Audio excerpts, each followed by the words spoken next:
আমি অন্তত লাস্ট যে সময়টা ধরে ইউটিউবে এবং ফেসবুকে আপনাদের জন্য কন্টেন্ট তৈরি করি, এই সময়টার মধ্যে আমাদের যে সেনাপ্রধানরা আসছেন গেছেন, এদের সকলের মধ্যে আমাদের রানিং যিনি সেনাপ্রধান আছেন জেনারেল ওয়াকারুজ্জামান একটা ডিফারেন্ট ক্যারেক্টার। তিনি তার পেশাগত দায়িত্ব পালন করতে গিয়ে প্রমাণ করেছেন আত্মীয়তার চেয়ে পেশার জায়গাটা বড়। যদি সেনাপ্রধান সেদিন কোথাও না কোথাও এই সিদ্ধান্ত না নিতেন, হয়তো শেখ হাসিনা সরকারের পতন হতো, কিন্তু এত সহজে এটা হইতো না, আরো অনেকগুলা প্রাণ ঝরে যেত। আর এরপরে এই অন্তর্বর্তী সরকারের জন্য যতগুলা ভূমিকা তিনি রাখছেন বা সেনাবাহিনীকে যেভাবে ডেপ্লয়েড করে রেখেছেন, এর পাশাপাশি বিভিন্ন ধরনের বক্তব্য দিয়ে বা বিভিন্ন কর্মকাণ্ড দিয়ে তিনি যেই উদারতা বা সৌজন্যতা দেখাচ্ছেন, সেটা একটা ডিফারেন্ট মেসেজ দেয়। বিষয়টা এমন না যে সেনাপ্রধান আগামী দিনে বিএনপি ক্ষমতায় আসলে তিনিই সেনাপ্রধান থাকবেন আর সেই ক্ষেত্রে তার জন্য প্রমোশনটা ঠিক থাকে অথবা তার পদবিটা যেন ঠিক থাকে, বিষয়টা তা না। বিএনপি ক্ষমতায় আসতে আসতে সেনাপ্রধান সাবেক হয়ে যাবেন, তারপরে তিনি একটা ভিন্ন রকম চিত্র তৈরি করেছেন। আমার কাছে বিষয়টা ভালো লেগেছে। আর এই ঘটনা দেখে বিএনপির নেতাকর্মীরা উচ্ছ্বাস প্রকাশ করেছে। কেউ বাতাসে উঠছে, কেউ আকাশে উঠছে, কেউ কেউ বলছে যে না দেখো সেনাপ্রধান তো চলে আসছে, মনে হয় আমরা জিতে যাব না। বিষয়টা এরকম না, বিষয়টা অন্য জায়গা থেকে। আমরা সকলেই জানেন যে বিএনপি চেয়ারপারসন বেগম খালেদা জিয়ার শারীরিক অবস্থা খুব বেশি ভালো না। যদি সবকিছু ঠিকঠাক থাকে এই জানুয়ারি মাসেই তিনি উন্নত চিকিৎসার জন্য লন্ডন যাচ্ছেন। তো তার লন্ডন যাবার আগেই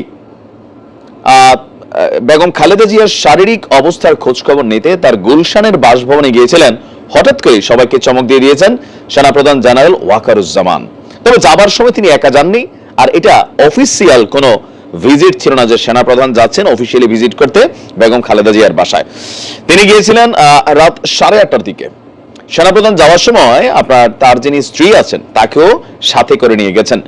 খালেদা জিয়ার বাসভবনে ফিরোজায় যাওয়ার পর সেখানে প্রায় 40 মিনিটের মতন তিনি অবস্থান করেছেন। আর বিএনপি চেয়ারপারসনের মিডিয়া উইং এর সদস্য শাহরুল কবির বলছেন যে সেনাপ্রধান রাত 8:30টায় আসছেন এবং কি 9:10-15 দিকে তিনি ফিরোজা থেকে বের হয়ে গেছেন।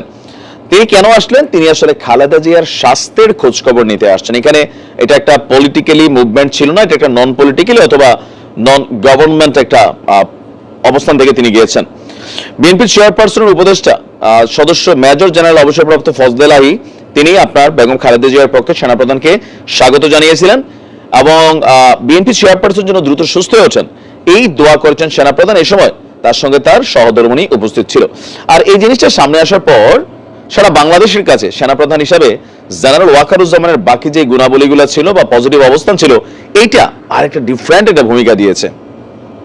কারণ কেউ কেউ মনে করতো তিনি শেখ পরিবারের আত্মীয়, সো তিনি একটু ডিফারেন্ট হবেন বা এই হবেন সেই হবেন, কিন্তু আপনি দেখেন ভারতকেও যে পরিমাণ কঠোর বার্তা তিনি সহজ ভাষা দিয়েছেন।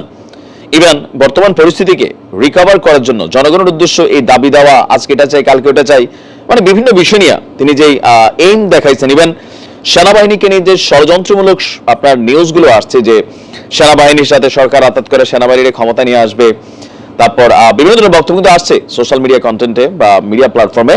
তো সেগুলোর ব্যাপারে তিনি একটা স্পষ্ট বার্তা দিয়েছেন যে সেনাবাহিনী রাজনৈতিক ইস্যুতে হস্তক্ষেপ করবে না, এমনকি কোনো ধরনের উচ্চাকাঙ্ক্ষা বা বিলাস নেই। তবে জেনারেল ওয়াকারুজ্জামান সম্পর্কে ওনার যারা সমালোচক আছেন সবাই কিন্তু একটা কথা সবাই স্বীকার করেন, ভদ্র শান্ত মানুষ। ইভেন নীতির বেলায় মোটামুটি তিনি অনেকটা অচল মানুষ। তো ধন্যবাদ। এমন সৌহার্দ্যপূর্ণ জিনিসগুলো আমরা চাই। ভালো থাকুন। আসসালামু আলাইকুম।